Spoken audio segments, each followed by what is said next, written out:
Break બાદ આપનું સ્વાગત છે કરિયર ગુરુમાં। આજે આપણે ચર્ચા કરી રહ્યા છીએ એક અનોખા પ્રોફેશન વિશે, અનોખા ક્ષેત્ર કહી શકાય તેવા ફિલ્મ મેકિંગના ક્ષેત્રમાં કારકિર્દી ઘડવાની જે વ્યક્તિઓ ઈચ્છા રાખે છે તેમને માહિતી અને માર્ગદર્શન આપવાનો આજનો અમારો પ્રયત્ન છે। આપણી સાથે છે ફિલ્મ મેકર અદિતિ ઠાકોર, જેઓ માહિતી અને માર્ગદર્શન આપી રહ્યા છે। આપણી સાથે એક દર્શક મિત્ર છે ફોન લાઈન પર।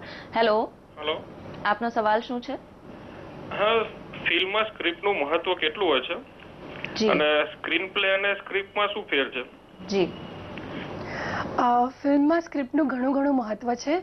ફિલ્મના દરેક પાસાઓ ઇન્ટરલિંક્ડ હોય છે, એટલે જો એક પાસું સરખું કામ ના કરે, સ્ક્રિપ્ટ રાઇટર એ સારી સ્ક્રિપ્ટ ના લખે તો ડેફિનેટલી ફિલ્મનો આધાર છે, પણ સ્ક્રિપ્ટ સારી લખાઈ હોય ને એને ડિરેક્ટર સારું ડિરેક્શન ના આપી શકે તો પણ ફિલ્મ નથી સારી ચાલી શકતી। બધું બરાબર હોય, એક્ટર સરખી એક્ટિંગ ના કરે અને બધું જ ત્રણેય વસ્તુ બરાબર પણ જો એડિટિંગ સરખું ના થાય, એટલે દરેક વસ્તુનું દરેક પાસાનું એક પોતાનું આગવું મહત્વ હોય છે।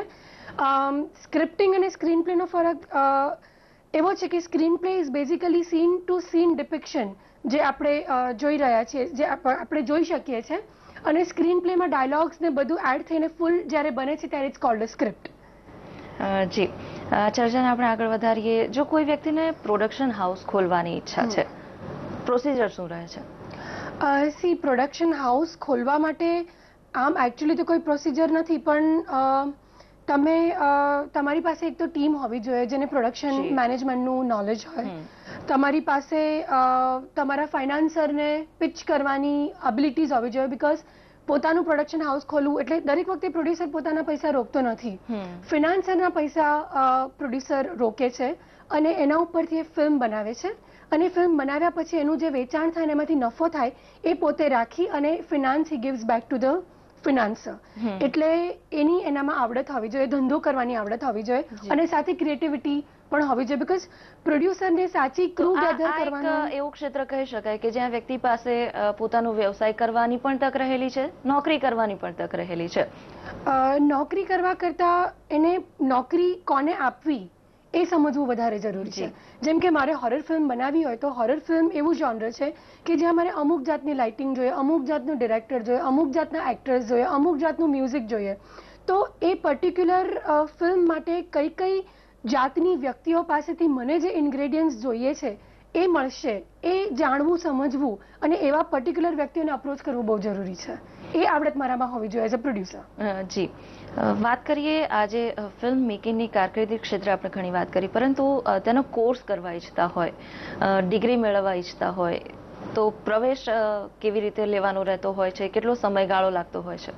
રાઈટ, હવે જનરલી જે કોર્સીસ હોય છે, જે લોંગ ટર્મ કોર્સીસ હોય છે, એ 2 થી 4 વર્ષની વચ્ચે હોય છે, તો એમાં એન્ટ્રન્સ એક્ઝામ્સ હોય છે અને બહુ કોમ્પિટિટિવ પણ હોય છે, તો એન્ટ્રન્સ એક્ઝામમાં તમે અપિયર થાવ અને if you clear those entrance exams તો તમને એડમિશન મળે છે। પણ જે શોર્ટ ટર્મ કોર્સીસ હોય છે, 1.5 મહિનાના, 2 મહિનાના, 3 મહિનાના, 6 મહિનાના, એમાં દર વખતે એન્ટ્રન્સ એક્ઝામ હોય એવું જરૂરી નથી હોતું। એન્ટ્રન્સ એક્ઝામ આપવા માટે કોઈ લાયકાત હોવી જરૂરી છે, શૈક્ષણિક ખાસ કરીને? હા, તમારું ગ્રેજ્યુએશન, જો તમે પોસ્ટ ગ્રેજ્યુએશન પ્રોગ્રામ કરતા હોવ તો ગ્રેજ્યુએશન હોવું જરૂરી છે ઇન એની ફિલ્ડ।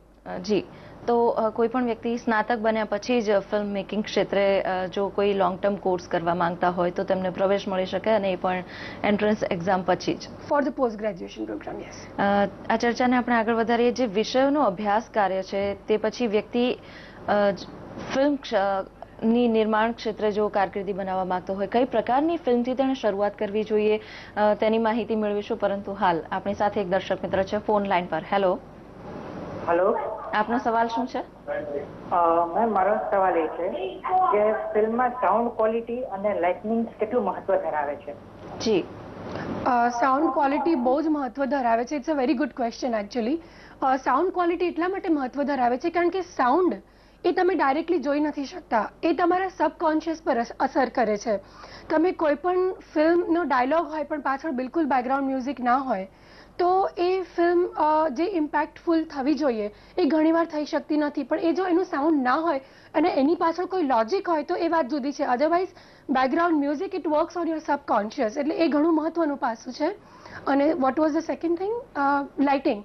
લાઇટિંગ પણ ઘણું મહત્વનું પાસું છે। ઘણી વખત આપણે અમુક ફિલ્મો જોઈએ છે કે જેમાં પાછળથી ઘણી બધી લાઇટ આવતી હોય છે, બેકલાઇટ હોય છે, અને તમને એક્ટર્સના એક્સપ્રેશન્સ પણ સરખા દેખાતા નથી હોતા, તો એ વખતે communication, because film is a communication medium, અને એમાં વ્યક્તિના હાવભાવ પણ કમ્યુનિકેશન માટે, not only dialogues but the expressions are also very very important. એ જો ના દેખાઈ શકે, સરખી લાઇટિંગ ના હોય તો એમાં મજા આવતી નથી. સરખી લાઇટિંગ વગર તમે રોમેન્ટિક ફિલ્મને કોમેડી બનાવી દો છો, કોમેડી ફિલ્મને હોરર બનાવી દો છો, એટલે proper lighting is very very important.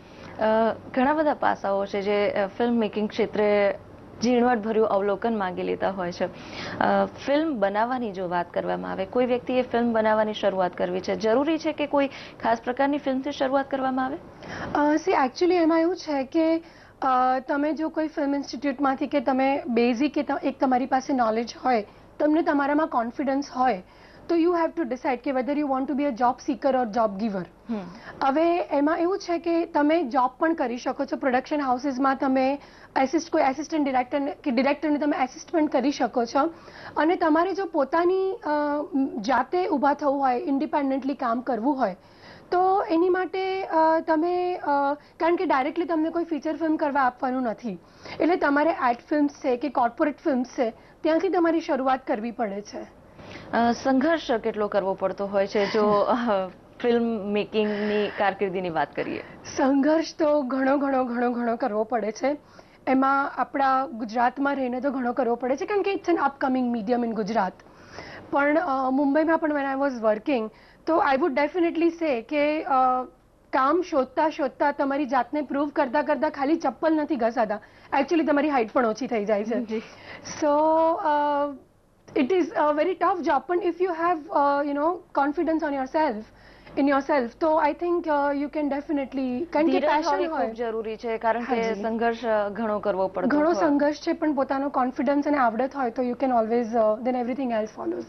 આપે જેમ કહ્યું કે ગુજરાતમાં હજુ પણ આ કરિયરમાં ચાન્સીસ ડેવલપ થઈ રહ્યા છે, શું લાગે છે આપને? ગુજરાતી ફિલ્મોનું ભવિષ્ય શું લાગે છે આપને? ગુજરાતી ફિલ્મોનું ભવિષ્ય તો હું સોનેરી જોઈ રહી છું, કારણ કે હું એવું ઈચ્છું છું કે, અને we are also working very very hard, કે આ જે મીડિયમ છે, હું અને મારા કલીગ યોગેન્દ્ર કુમાર, અમે બંને જણા we are working very hard કે આ મીડિયમને લોકો સુધી પહોંચાડીએ, કારણ કે આપણા ત્યાં ક્રિએટિવિટી ઘણી બધી લોકોમાં ભરેલી છે.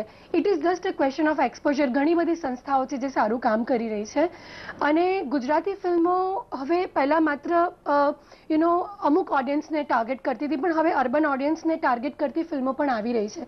જેમ કે કેવી રીતે જઈશ, એક ફિલ્મ છે જે એક નવોદિત દિગ્દર્શક છે એ લાવી રહ્યા છે. તો it is like there are scopes કે જેને લીધે હું જોઈ રહી છું કે હવે સોનેરી સમય આવી રહ્યો છે. આ ચર્ચાને આપણે યથાવત રાખીશું. કરિયર ગુરુમાં હાલ સમય થયો છે વધુ એક બ્રેકનો.